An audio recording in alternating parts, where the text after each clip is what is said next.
Hello, everybody, and welcome to the Weekend Big Show, powered by Law Dog Sports. I am Chuck Ramsey, the Law Dog, here with you on a blustery Friday morning here in my neck of the woods. Hopefully you're having decent weather where you're at. I know it varies across the continent, and I will go ahead and preemptively apologize for the barren landscape in the background. As the Ramsey Broadcasting Studios will be in transit the next month, and we are moving. So got boxes and got pictures down and patching up holes in the wall, things like that. But so glad to be here with you on a Friday morning for the Weekend Big Show. We're streaming to you live on Facebook, YouTube, and Twitter X. Be sure and give us a follow, and please subscribe to our YouTube page at Law Dog Sports. And we have two sections on that page on YouTube for our podcast. One is the Weekend Big Show, and the other is Western Oklahoma Sports Night. So it was a big night in Western Oklahoma sports last night for the Sweet 16. We'll break down the four matchups that were on last night, kind of look into the four matchups that are tonight. A big night for a local kid to me, and a kid that I have been involved with his career since he was a freshman in high school. So we'll talk about that as we go along. And then also we'll kind of preview tonight's game, some big ones on the marquee. And then also spring football has started this week, and OU and OSU underway for their spring practices and getting ready for spring games and things like this. So if you're not noticing as of yet, I am not welcoming in my partner, Jeremy Schroeder, the ruler of the airways, as he is not available today. And we had anticipated my play-by-play interfering with this morning's program, because I was going to probably be on my way to Eagle Field to call the I-40 Baseball Classic today for Weatherford Eagles and several other squads.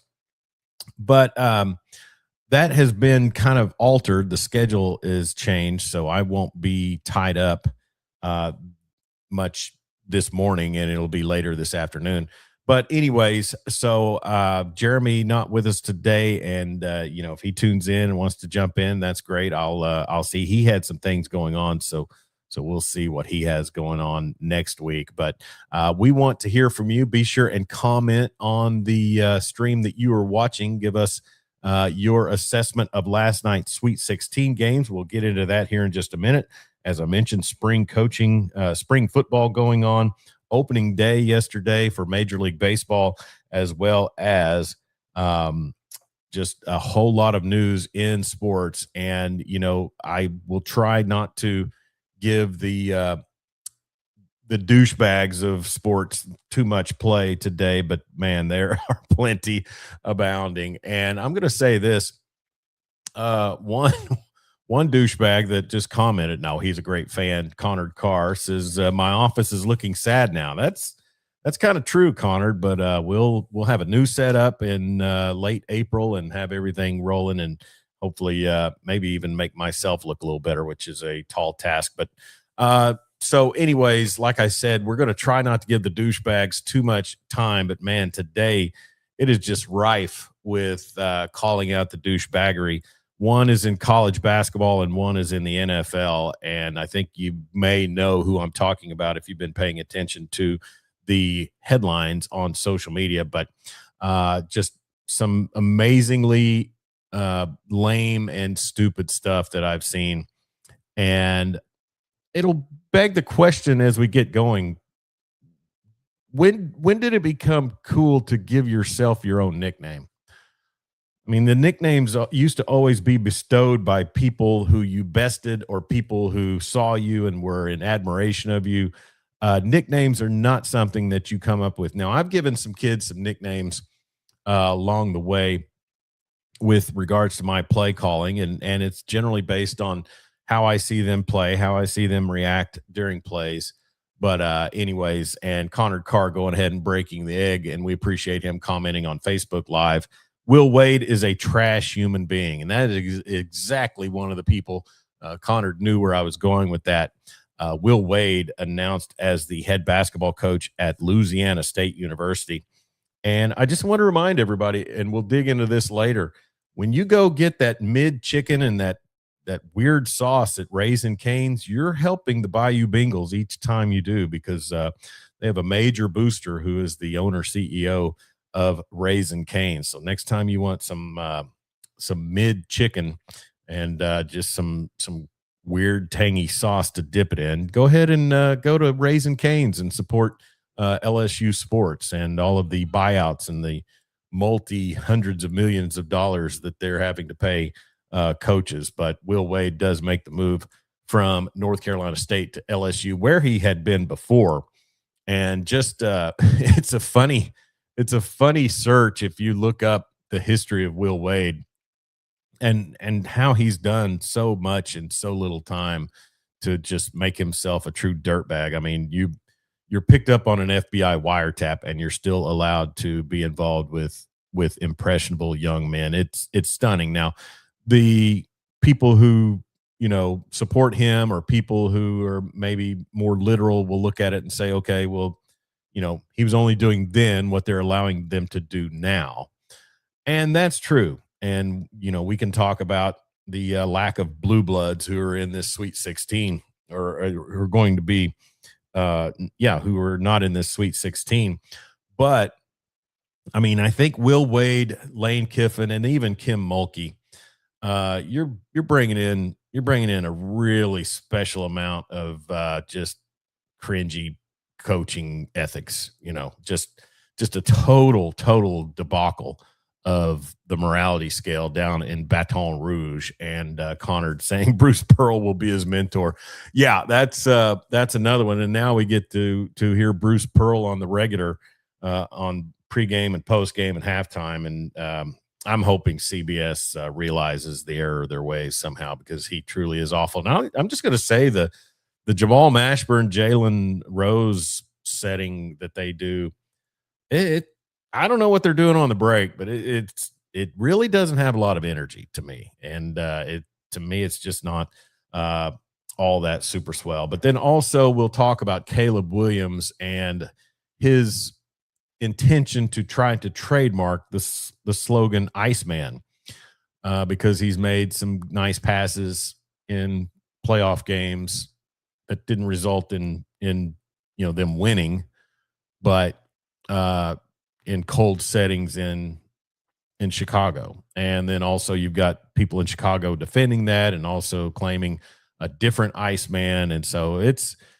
a lot of stuff, but I'll just say this. There's one, when you say Iceman, there's one name that comes to my mind, and that's George Gervin, former San Antonio Spur. And that will always be the case. No trademark can ever change that. So anyway, so if you've got a comment and you want to check in with us here on the live stream, we would love to hear from you. Let us know your take on any of the goings on.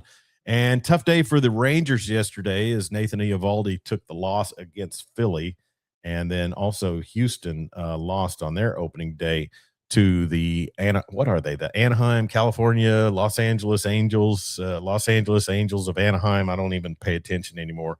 But they will be back at it today. The Rangers are off, and they'll be picking it up tomorrow. But yeah, the Astros lose 3-0. I think Mike Trout, if I saw correctly, had a pretty nice day in that one.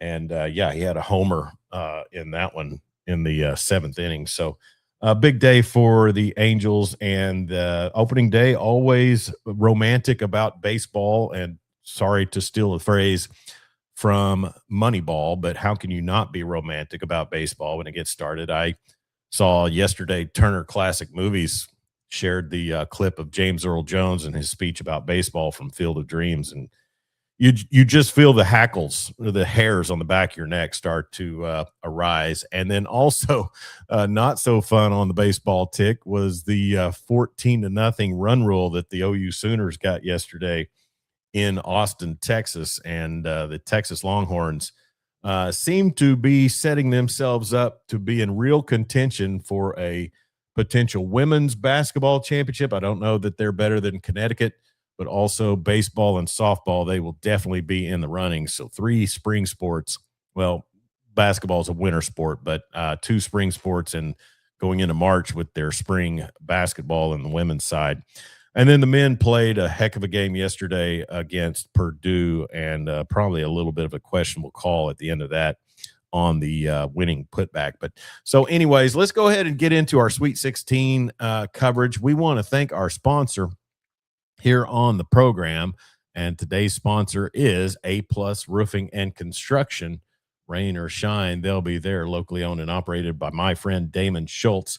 They serve Western Oklahoma, and he also serves the OKC Metro. And you can give him a call at 580-772-7587. That's 580-772-7587. And what I love about Damon Schultz is he's not just going to tell you, yes, he's come out and looked at my roof after a minor hailstorm, and I'm kind of the worrying type. So I take a look at it. I was like, okay, I can't really tell if anything's going on. He comes out, takes a look at it, and says, I think you're good. I truly think you're good. And, honestly, there's a lot of roofing companies that could look at it, and really, he was totally right. There was no damage at all. But then I think about some of the roofing companies that I dealt with when I lived in Norman, and I can't guarantee you that they would have said, "Oh yeah, I think you need a new roof." So A+ Roofing and Construction. The number's up there on the scroll and on the picture there on this live stream.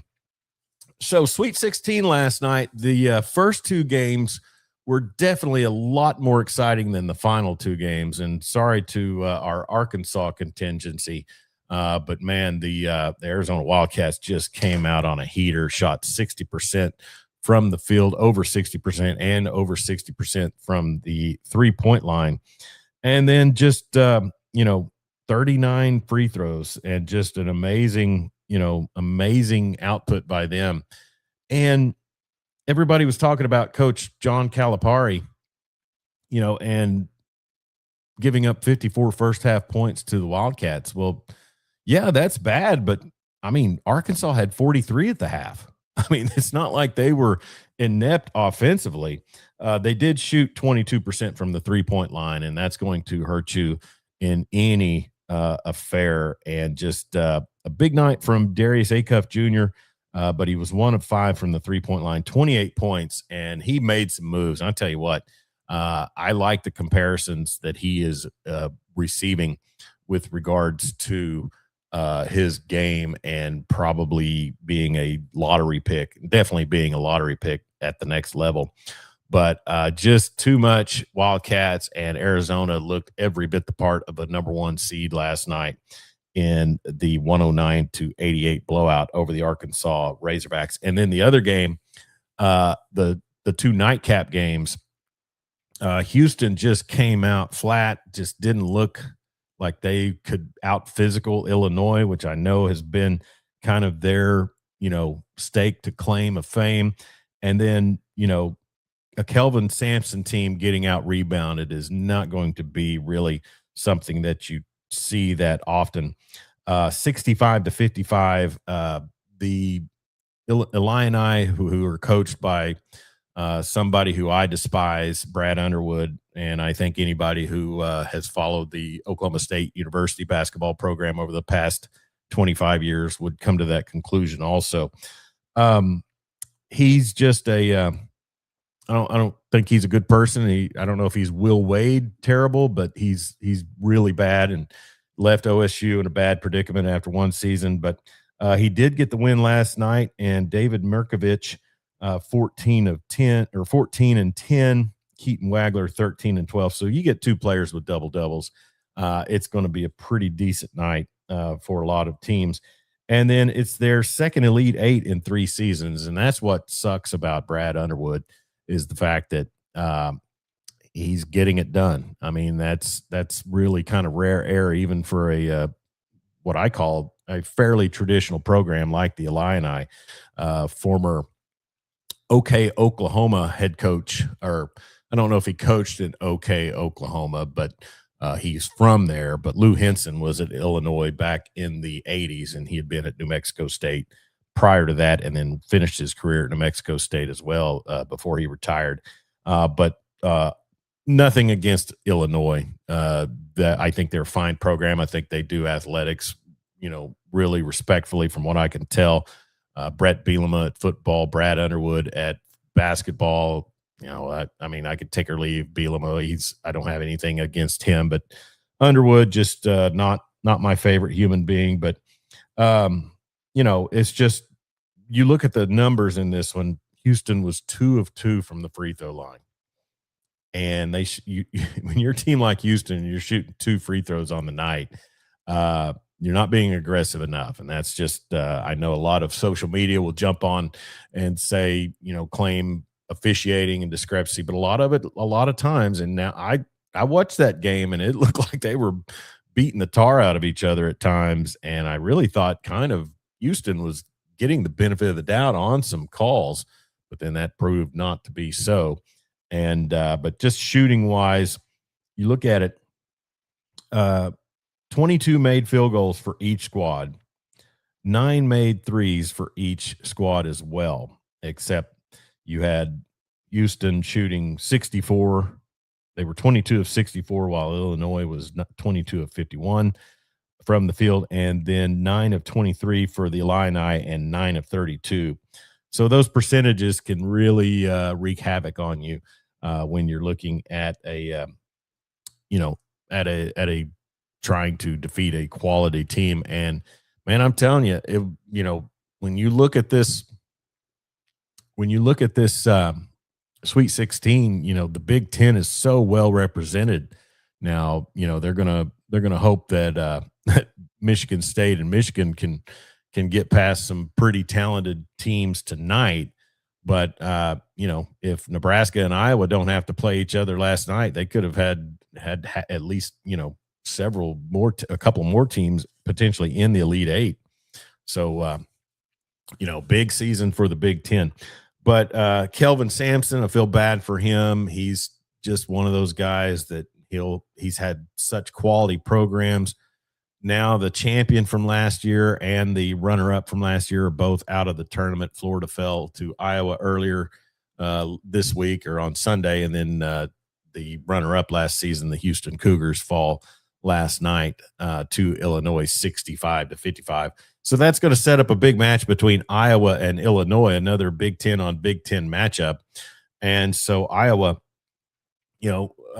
facing some familiar foes, but man, they get a big 77-71 win over Nebraska last night. And I'm just going to go ahead and do my victory lap now as Weatherford, Oklahoma product, which thank God the announcers really made emphasis to proclaim that. But Weatherford, Oklahoma, represented by Tate Sage, the 6'7" swingman for the Hawkeyes, former state champion at Weatherford, Oklahoma, and just a tremendous player. His twin brother Ethan is tremendous as well. You couldn't ask for better, any better kids. But and I reached out to Tate, but I'm sure they celebrated pretty hard. And for all I know, Coach Ben McCollum has them set up to be ready to prepare for the Illini on Saturday. But I'll say this, and we're going to talk a little excess about Iowa, but I'm going to say this. When you look at Tate Sage's career, he had 19 points last night in a Sweet 16 matchup. I don't remember. I was asking some people just even after Sunday's game, when was the last time a Western Oklahoma kid played in the Sweet 16? I was thinking Ryan Minor for the OU Sooners in the early 90s, but I know that they were upset in a first round game against Manhattan. And I think that was Kelvin Sampson's first season, if I remember right. And they didn't make the tournament the year before.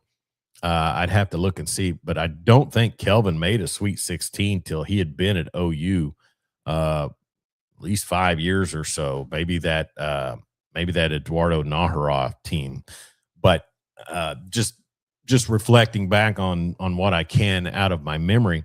But when you think about the past year for Tate Sage, he wins a state title in the final games at the Big House in Oklahoma City on the fairgrounds.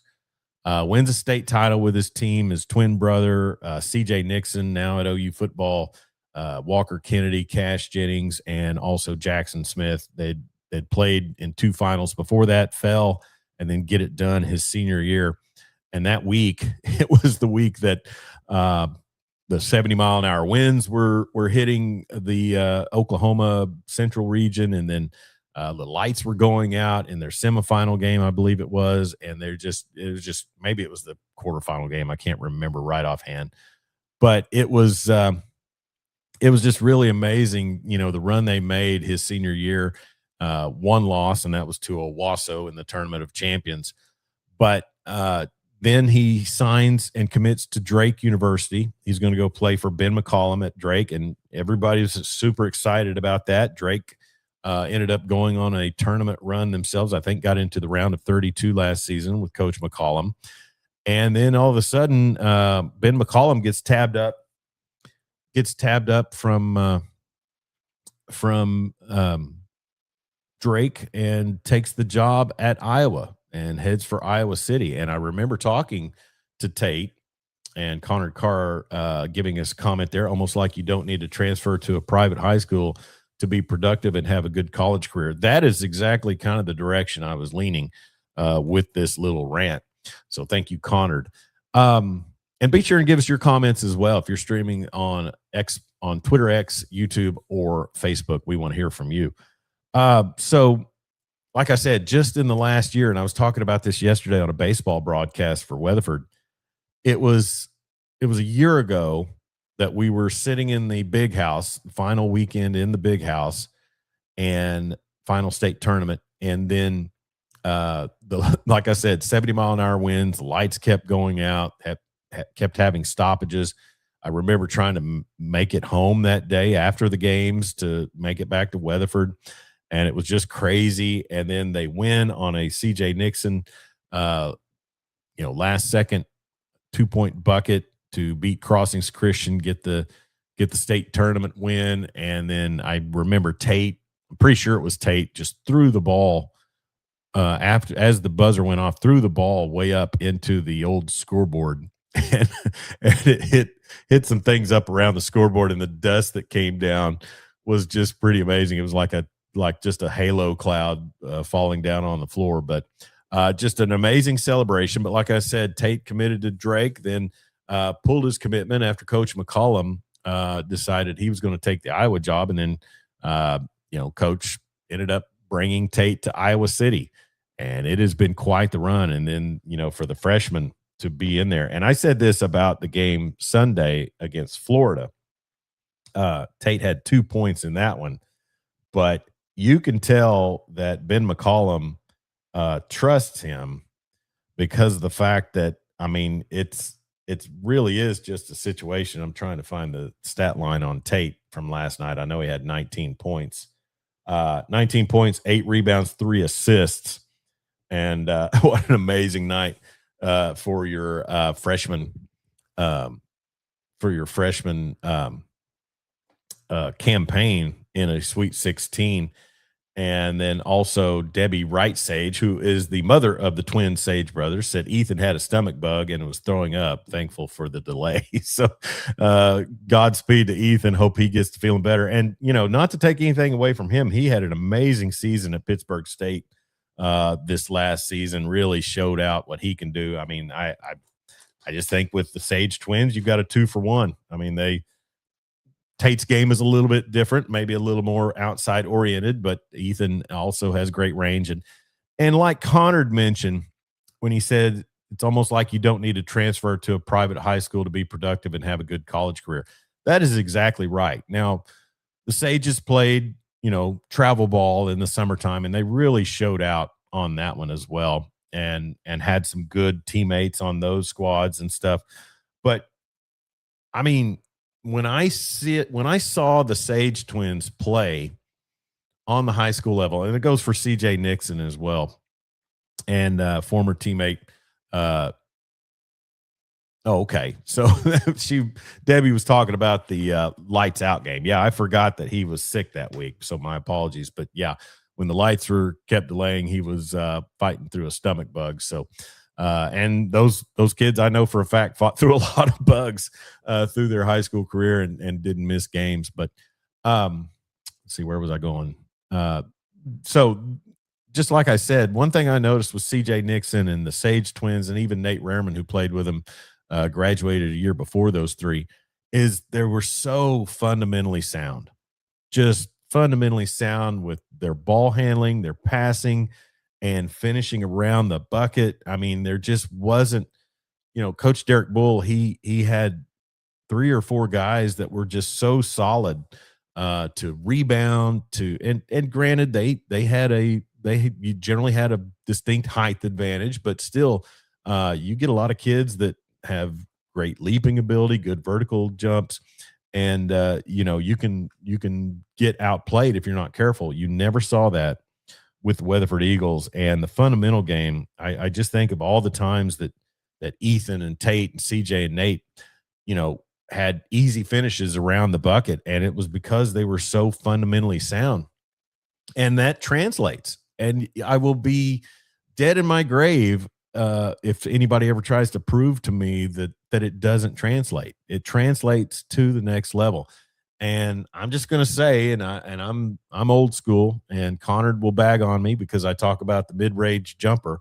But it's just a situation where your fundamentals and how good are you from 15 feet and in have so much to do with your success. And I think you saw that last night in the Arizona game with the, with the big guy for Arizona just really being able to navigate from the post. And those are high percentage buckets, and that's what you do.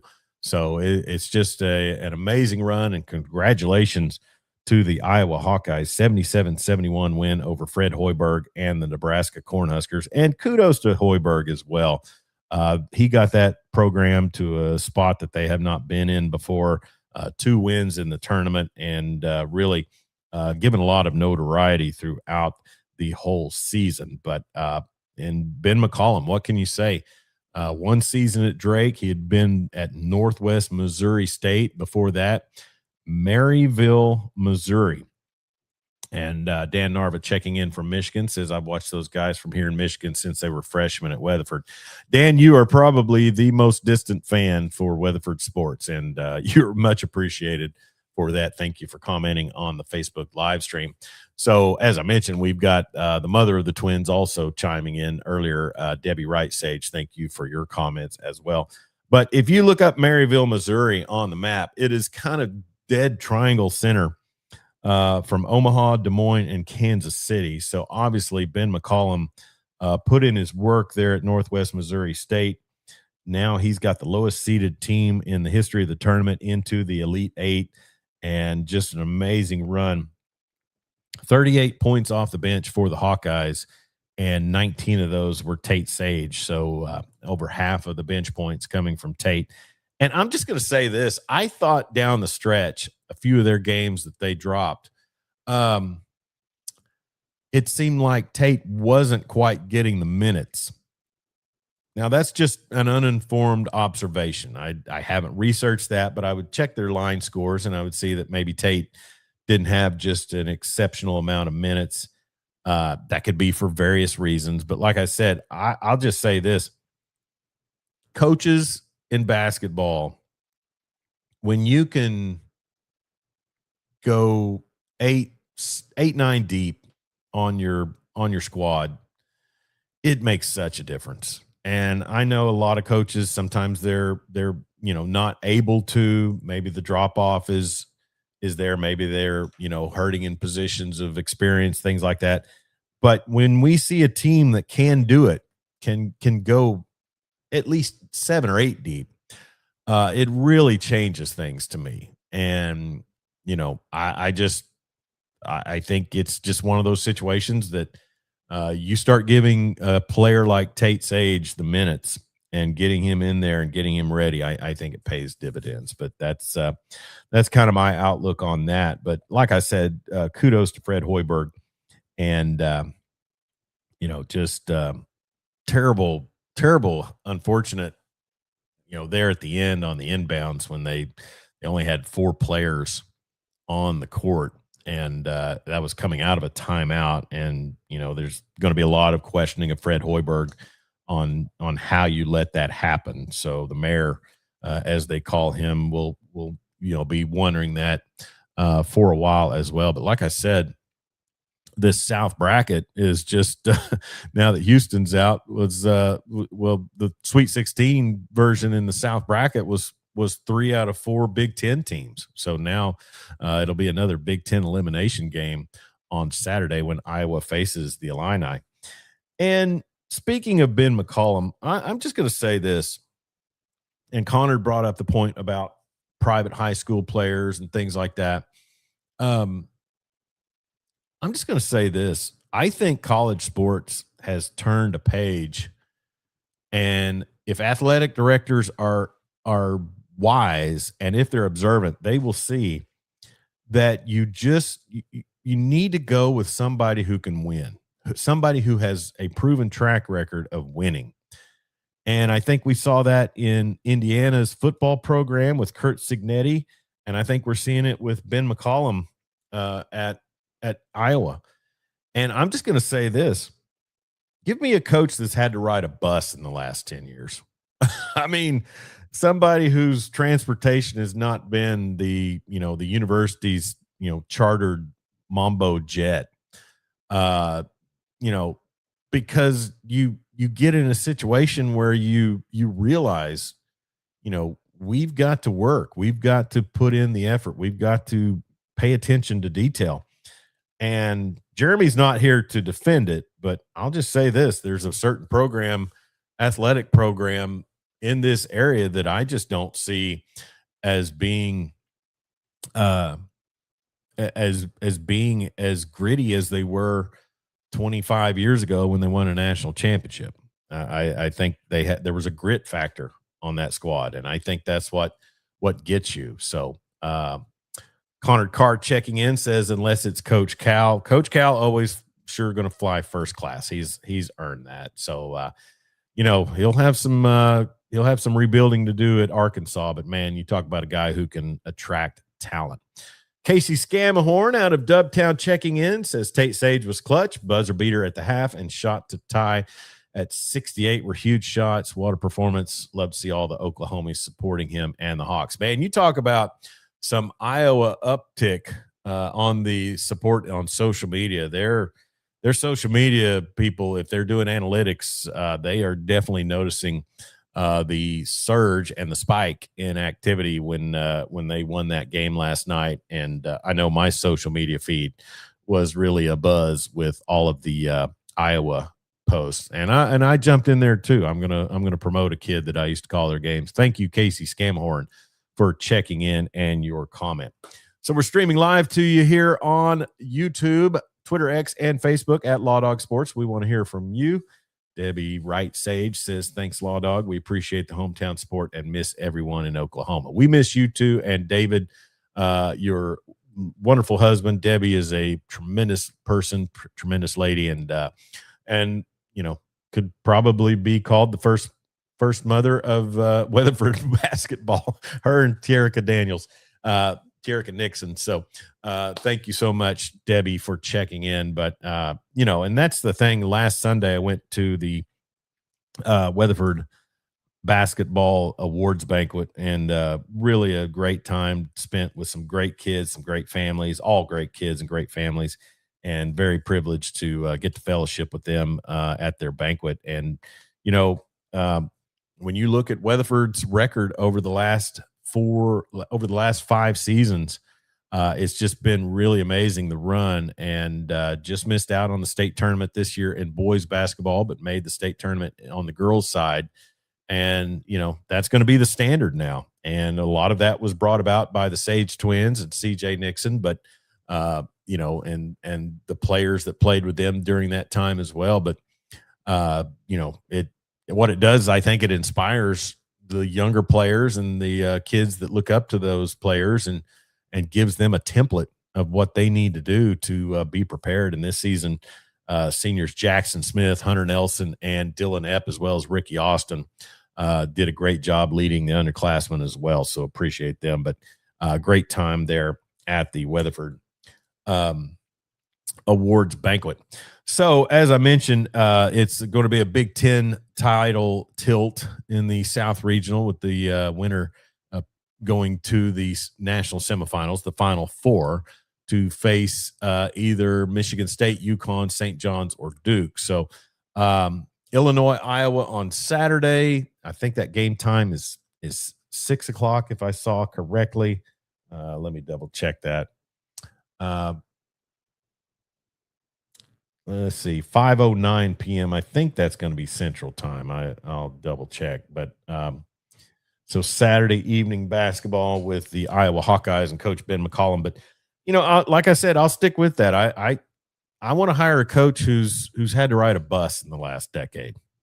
Because they are going to get it. They're going to realize what it takes to make that climb. And I just think a lot of times, nothing against former players who do their assistant coaching, and get a chance at it. And this isn't a knock at Hubert Davis. I think he deserved more time at North Carolina. But, we see it in football, former players that get on with a big program, you're riding that lifestyle that you had in college. And so anyways, it's just I think we're going to see more athletic directors start looking at some of these, winning programs at the D2 level. And typically in football, if you win, at a good level at the group of 5 level, you will get a look. And I think, Tulsa is probably going to be looking at their coach getting some offers, Eric Kunkel.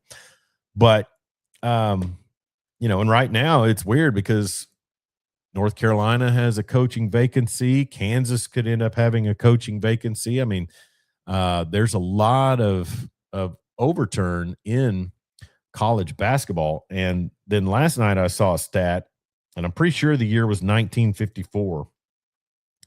But since 1954, this was the first Sweet 16 without the Kansas Jayhawks, University of Kentucky Wildcats, UCLA Bruins, or North Carolina Tar Heels participating in the Sweet 16. First time since, I believe, 54 is what I saw on that. So just an amazing run by all of those programs, which they're all considered blue bloods. But social media is pretty funny, and the fact that they threw out that, those squads are struggling behind now because it's hard for those squads since everybody's able to do what they were doing for years. So, what I think so much of the NIL stuff as well, we will still see players that want to go wear Carolina blue, that want to go play at, Rupp Arena, things like that. I don't see the blue bloods falling off. If they're not willing to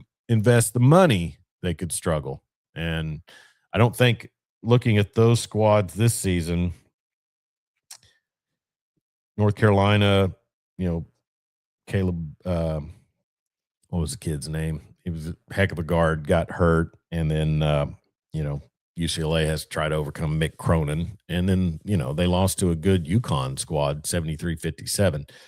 But Kentucky, Kansas probably underperforming, but that's we know that those programs can bounce back just sometimes based on name alone. And Kansas loses on a buzzer beater by an amazing, kind of an amazing St. John squad this season. So I'm not gonna bang on Bill. They had a weird season, but they had some big wins. They didn't lose it at Fog Allen. And so they made the round of 32, lost to a really good St. John's team, and a St. John's team that will take on Duke tonight and see if they can get into the Elite Eight.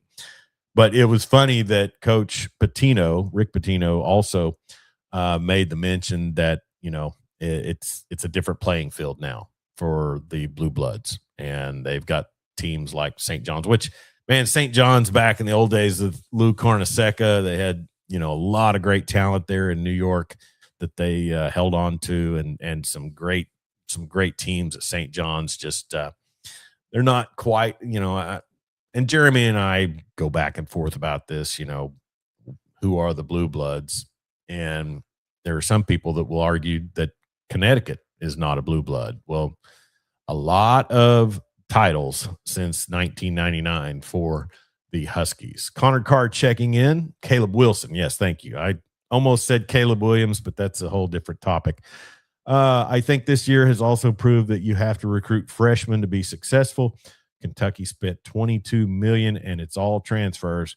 Pitino doesn't have a freshman signed for next year. There's a lot of people talking about Kentucky and kind of blaming Pope for all of their problems. But yeah, it's a balancing act, and that's what's so fun about college basketball right now. And you've got, and we talked about Iowa. Kudos to Bennett Sturts, man. That guy, I mean, he has just come onto the scene and proven that, hey, if you're a player, you're a player. And I love it. I love seeing it. But it is, I do think it's a balance. And I think you'll always have those kids that are truly high-end recruits that can get out there and do a lot for a program. I mean, we're seeing that with Darius Acuff Jr. And, the things he's done for the Hogs. And like I said, he's in a losing effort last night, but has 28 points. And like I said, some of the moves I saw him make, I was truly impressed with. So, but yeah, it's just one of those situations where you're going to want balance. And man, I hate to do this, and it may prove out to be right. It may prove out to be wrong, but right now I got to say, we're probably seeing in college football.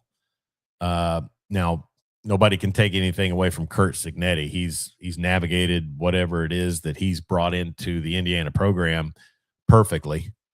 Transfer portal, whatever they've had as far as homegrown talent, so to speak. But also, I got to give credit to Steve Sarkisian at Texas. It just seems like they really can kind of come in and do the things that they need, fill in the gaps that they need to. Now, he's got to get out there and prove it this year. But then also they've got a lot of high-end talent through, high school recruiting. So it is a balance, and you're always going to have coaches scouting out high school players. And now you have to, I realize you have to give them a stipend as well, but that is what it is. But that's the great thing about college sports is, right now we're looking at kids who, are getting out there and performing, getting out there and earning that paycheck, you could say. And it's unlike it ever has been before, but maybe it always has been like this. And now we're just seeing it more transparently. Texas and Purdue last night, man, Matt Painter, he's had a heck of a run, and just, he's been at Purdue forever. Just an amazing job he's done over that time. And now he's got to try to get out there and prove it, what they truly are. I mean, they were a preseason number one coming into this year by a lot of accounts. You had Houston, Florida, Michigan caught a lot of pub, but Purdue's been right up there. They come into the tournament as a 2 seed. Now they're going to have to play Arizona, and Arizona is just, I don't know that they'll shoot 60% again. And that's the thing about when you have a game like that against Arkansas is you score 109 points and you shoot 62% from three and you shoot 64% from the field. And it's that old adage I used to say, like in soccer, you have like a 4 or 5 goal output. He's like, oh, did we use up all of our goals last night? When you got to play the next one. So it's just, it can be tough, but Purdue with the win over Texas last night, 79-77 on a tip-in play. And let me try to get the name of the kid again. His last name was Wren, and I had it here. Let's see here. Really just kind of stalling so I can catch my breath and let my voice rest a little bit. Where Where are my NCAA scores? There we go. Texas Purdue 79-77. Purdue advances to the Elite Eight, and it was Kaufman Wren. Yeah, that's who it was. Was his first name Tyler? Trey Kaufman Wren with the tip in. And it's just if you're a Texas fan, you really are pretty perturbed by the push in the back on the offensive rebound and the put in. I noticed it. I won't go into the semantics of how it made me feel. And, Connor Carr with a comment here, and I think it speaks a lot. I hate Texas, but after the whole Chris Beard thing, I'm glad they don't suck completely. I was glad they didn't suck completely with Rodney Terry. Now, maybe he was too closely associated with Chris Beard, but I thought I would have liked to have seen him get a little more of a shot. But they brought in Sean Miller, who, had success at Arizona, had success at Xavier also. But also, when you look at Arizona, they're going to their first Elite Eight since 2015. Now, I don't remember if he was there then or not, but it's definitely a situation where, to me, he's going to have a lot at his disposal in Austin, and kudos to him for snagging that job. Yeah, he was there 2009 to 2021. So yeah, he just left Arizona back in 2021 and a couple of stints at Xavier. So he was responsible for their last trip to the Elite Eight in Tucson. But he's no one I've ever liked. I don't care for him. But like I said, on a night where he's got a team playing and Brad Underwood's got a team playing, somehow I end up defaulting to Sean Miller, who's normally right in the crosshairs of all my vitriol, so to speak. But just, an amazing run in the playoffs by the Longhorns. You have to give credit where credit's due. Now, they beat a Will Wade team in the play-in game that probably who knows how much real preparation he was giving in to his squad with his imminent exit to Baton Rouge. But then also, to get the win over Gonzaga and BYU, which I think a lot of people figured they could probably take down BYU because of some of the injuries and then they maybe over-reliance on Debansa. But then that Gonzaga game, they win that one 74-68. That was a good one. I thought Pope played really well in the postseason.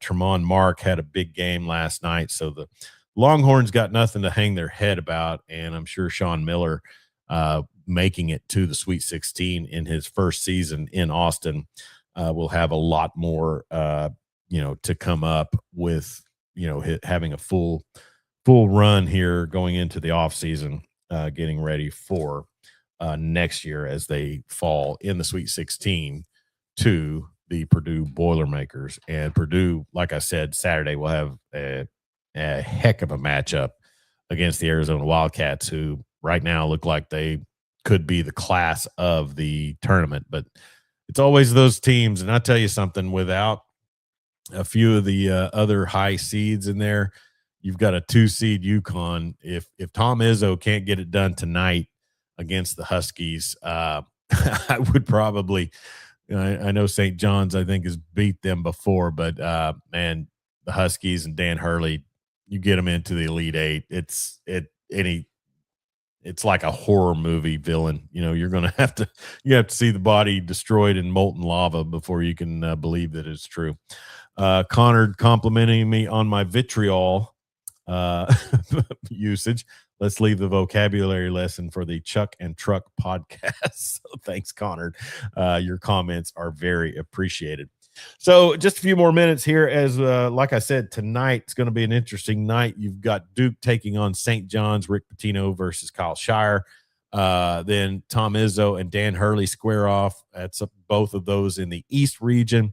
And then another big one, Michigan and Bama. And, man, the beatdown that Bama put on Texas Tech and the way they shot the ball, 90-65. And I know Tech was depleted and without Toppin, but just really, really a big game by the Crimson Tide. Then you've got Rick Barnes and Tennessee going up against the Iowa State uh, Cyclones, and that one will be a big one. And what a run it would be if Iowa ends up with two teams in the Elite Eight.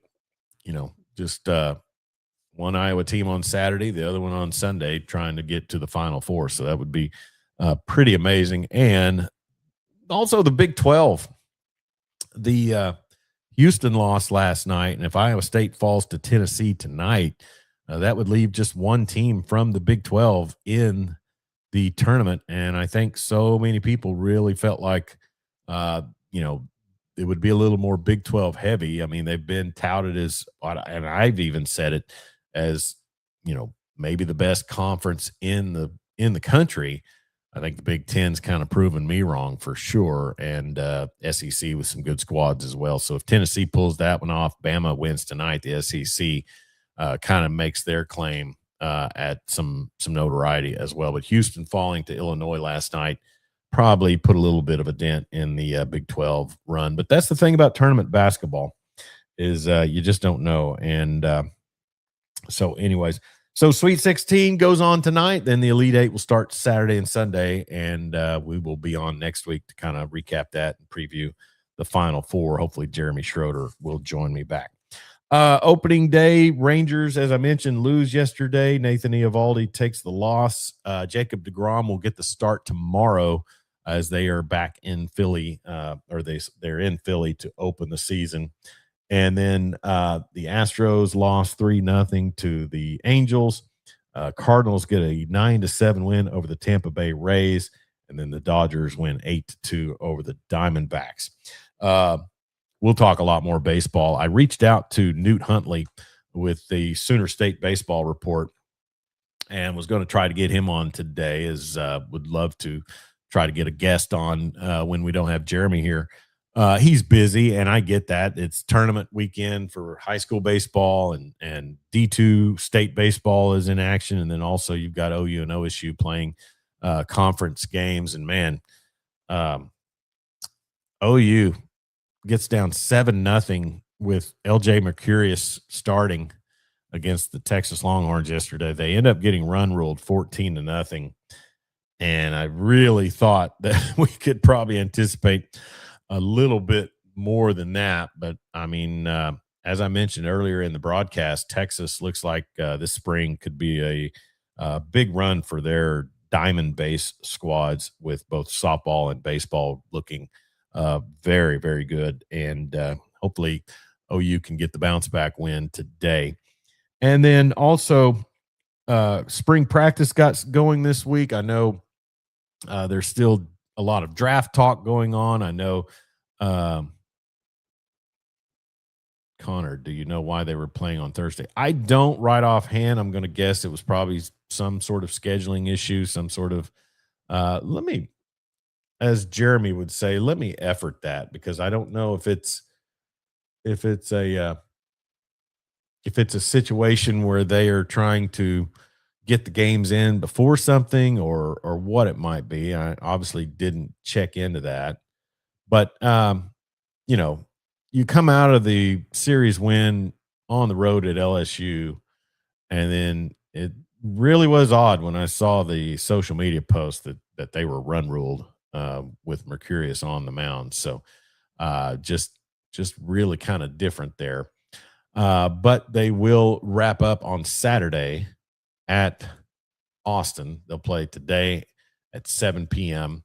and then tomorrow's game will be at 4, and then they'll jump back in on Tuesday when they'll travel to Tulsa to play Oral Roberts before opening a series at home versus Alabama on the 2nd. So OU baseball in full effect, 19-6 on their season, 4-3 in conference play. So, and whether you're run ruled or whether it's a walk off, I mean, it's a loss is a loss, and I'm not going to downplay it. I'm not going to try to buttercoat it, but you bounce back and you try to try to jump back out on and try to do something. Texas ranked number 2 in the country, and we're just kind of all over Auburn after they gave up a weird loss, I think last Friday. So just kind of different, but the win goes to Riojas for the Longhorns today. Let's see who's on the mound for each squad. Not seeing starters listed, so we will see. But so anyways, just college baseball getting warmed up as basketball begins to wrap up. There'll be more emphasis and things on that. So anyways, but no, Connor, I do not know why they moved that game to Thursday. But real quick before we get out of here, as I mentioned, spring football got started. John Mateer at OU, Drew Mestemaker at OSU. There's going to be a lot of attention on both of those quarterbacks going forward. Eric Morris with so many North Texas transfers. We'll see if you change some group of 5 players out from green to orange, will it make a big difference in the Big 12? And a lot of people, I think, this year think it could. I think a lot of people think that the coaching change and the transfers and bringing in players who are probably already a bit established will make a difference. And I think even Bill Connolly with ESPN and the SP Plus formula kind of felt like the Pokes were a team that we could see make a bit of a different run. So it'll be interesting to see. I know John Mateer is going to be looking to stay healthy and probably try to fine-tune some mechanics. He'll have Isaiah Satania as a weapon and hopefully a tight end as well as some of their other receivers that they brought in. I saw a picture after OU lost an assistant coach or a defensive analyst to the University of Alabama. I try to look up I forget his name, but Coach Miguel Chavis, who coaches defensive ends and edges, put out a tweet, and I'm going to see if I can find that. But one former Weatherford Eagle was on there in the picture that Coach Chavis shared. And, you're talking about a guy who's going to be running out a lot of draft talent from his unit this season with R. Mason Thomas and a few others. Let's see. There it is. So a picture with Coach Miguel Chavis and then also Trent Simpson, who is the coach who took a job with Alabama, took a group unit picture and one CJ Nixon there on the picture. And actually, I think I retweeted that at Law Dog Sports, but CJ Nixon with the number 88. And I've seen the kid from time he was a freshman till now. And he is a big pile of wood. I mean, he's a large kid nowadays. And they have got him on the weight program, and he's just looking really massive, 6'4", and I think listed at 270 on the spring schedule roster. So I'm going to be hoping for big things for CJ Nixon coming forward in what will be his redshirt freshman year this coming season. So all the hype I gave for Tate Sage in basketball, hopefully I'll be doing the same thing for football with CJ Nixon, and those Weatherford Eagles will be soaring high once more. So yeah, also the Owen Heineke situation. I know he filed for an injunction to allow him to come back to OU. We'll kind of keep tabs on that. I think there's probably still some deliberation. I haven't seen anything, resolute on that, but for his sake, really hoping that he does get another year to come back to OU, because it's just one of those things where three rugby games, and that's going to cost you a year of college football. It's just pretty stunning to me. Debbie Sage checking in and once again said, "Let's go Hawks. Everyone get yourself to Houston. We were pretty outnumbered yesterday." I tell you, the Nebraska faithful travel. And I said this on the broadcast last week. And then also I ran into a friend of mine at the basketball awards banquet, Jacob Silman, out of Weatherford, who's a huge Texas A&M fan, went down there to watch the Aggies at the Oklahoma City Regional, and those Nebraska fans, they travel and they get rowdy and they love to party. I know that from past experience in the 90s, but it did look like they were outnumbered. But I tell you, it's a we'll see how the Illini travel. They'll probably travel well, but Debbie with a wonderful logo on her Facebook page with the state of Oklahoma and an outline of the Iowa Hawkeye logo. So awesome profile pic there for Debbie Sage. And like I said, Nebraska fans travel well and they party a lot. And then hopefully Iowa will have a bunch of folks down at the I guess it's the Toyota Center, I think, where they're playing that. But and one thing I forgot to mention, we're going to get out of here real quick. One thing I forgot to mention is Houston loses that game against Illinois yesterday right in their backyard. Kelvin Sampson, tremendous coach, wonderful, amazing guy. Loved having him. I love thinking back of the years he's with OU. But I heard one of the announcers say that, when they asked him about playing in your backyard, he mentioned how we went on the road last year against Tennessee and won in their backyard. And I just kind of have to wonder, does Kelvin Sampson does he kind of just speak bad luck into fruition? I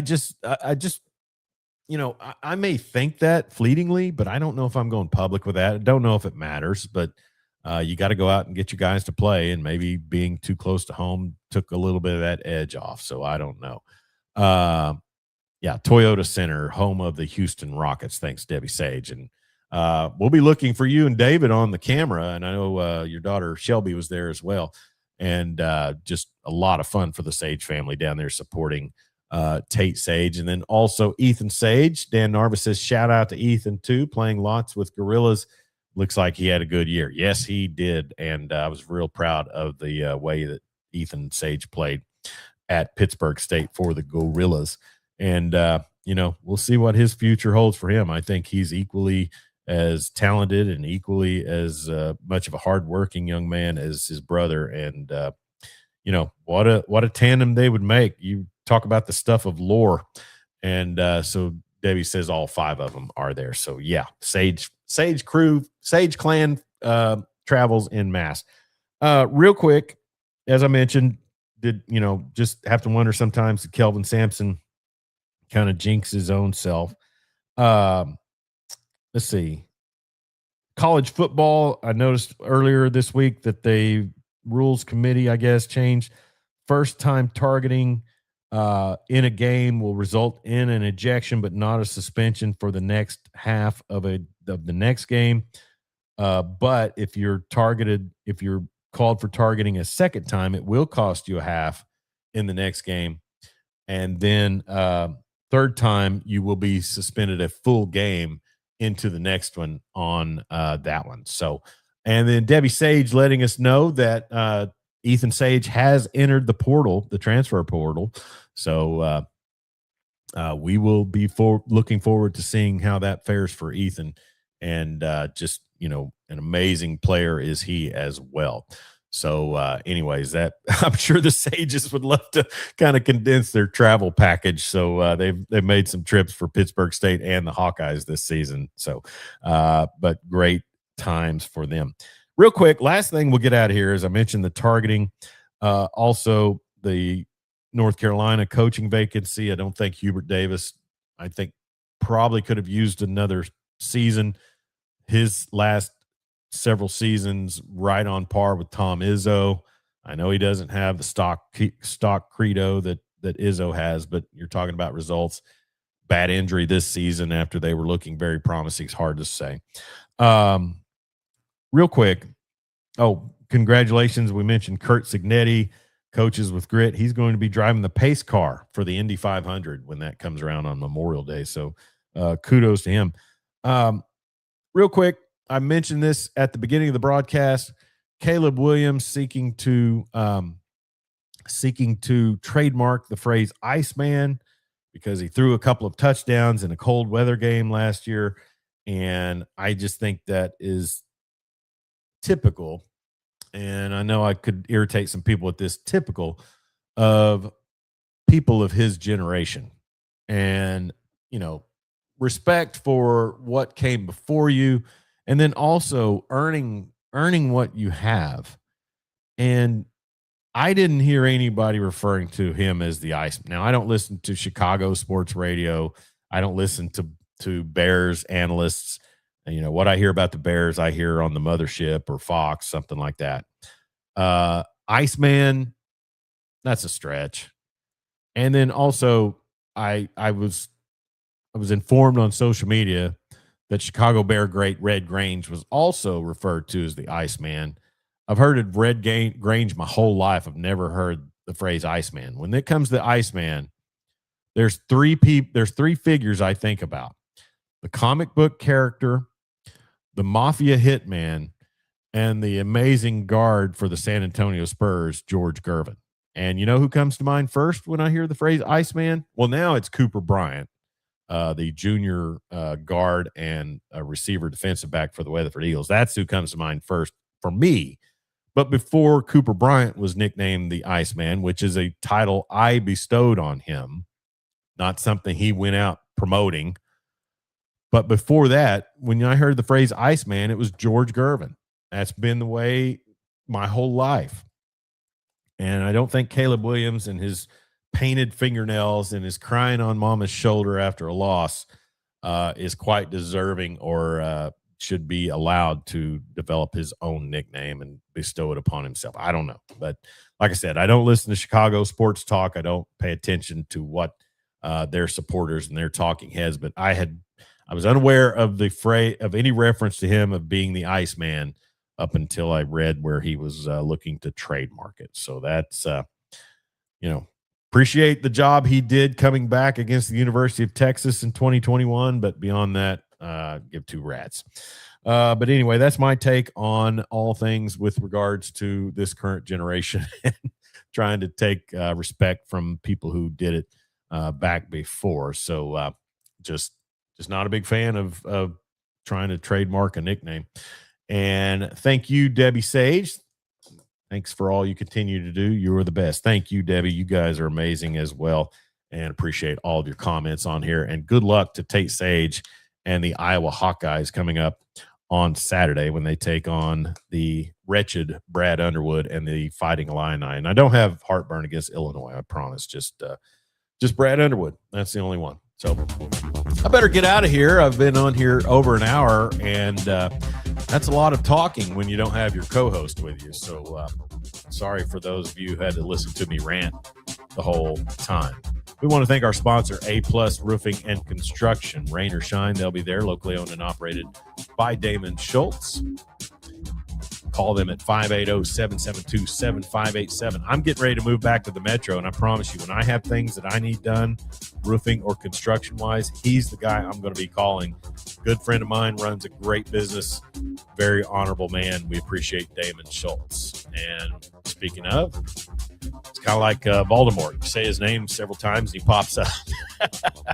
Damon Schultz there on the job. Fantastic job. Thank you, and you do a fantastic job, and we want people to call you, whether it's in Western Oklahoma or in the metropolitan area. Damon Schultz at A+ Roofing, 580-772-7587. I want to appreciate everybody who chimed in on the comment line. We appreciate all of you for taking the time and interacting with us, with me here on the broadcast. Like I mentioned, without Jeremy here, I probably have a real tendency to rant and ramble, and Dan Narva giving me a little bit of compliment for flying solo. So thank you, Dan Narva, up in Michigan. I'm Chuck Ramsey, the Law Dog. We'll be back next Friday with another Weekend Big Show.